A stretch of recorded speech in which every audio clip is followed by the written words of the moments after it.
हमेशा से अम्मी जान के लिए सबसे प्यारा वक्त होता था। बचपन से ही वह इस मुबारक महीने का बेसब्री से इंतजार करती थी। इस बार भी जैसे ही पहली रमजान का चांद नजर आया, उनके चेहरे पर एक अजीब सुकून छा गया। उनकी आंखों से आंसू छलक पड़े।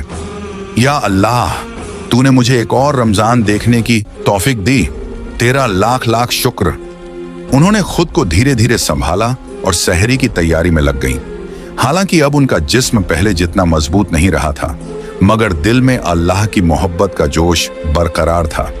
लेकिन जैसे ही बहुओं ने देखा कि अम्मी जान रोजा रखने की तैयारी कर रही हैं, उन्हें यह बात जरा भी पसंद नहीं आई।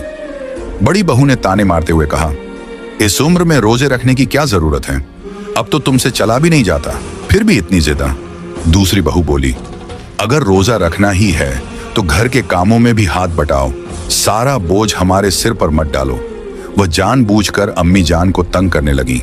कभी सहरी की चीजें वक्त पर ना देती, कभी उनका खाना छुपा देती, तो कभी खाने में इतना नमक ज्यादा कर देती कि वह खा भी ना पाती। जब अम्मी जान इबादत के लिए बैठती तो कोई ना कोई बहू बहाना बनाकर उन्हें परेशान करने आ जाती। एक दिन अफ्तार के बाद अम्मी जान बहुत कमजोरी महसूस कर रही थी। उन्होंने छोटी बहू से कहा, बेटी जरा सा पानी दे दो, बहुत कमजोरी लग रही है।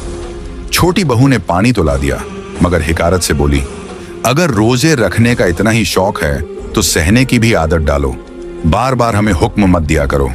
अम्मी जान का दिल बहुत दुखा, मगर उन्होंने सब्र किया।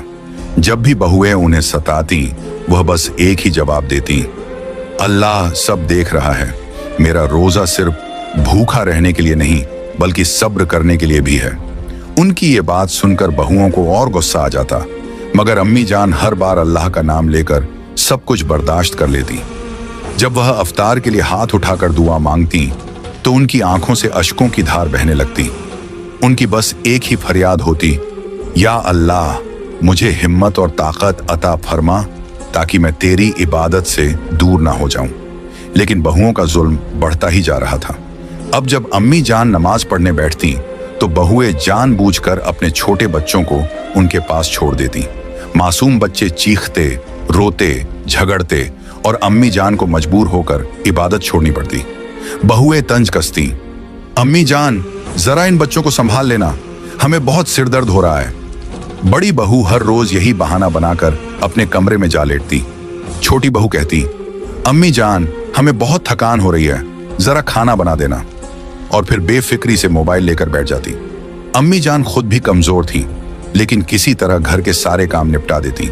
फिर भी बहुओं को कोई ना कोई शिकायत करने का मौका मिल ही जाता।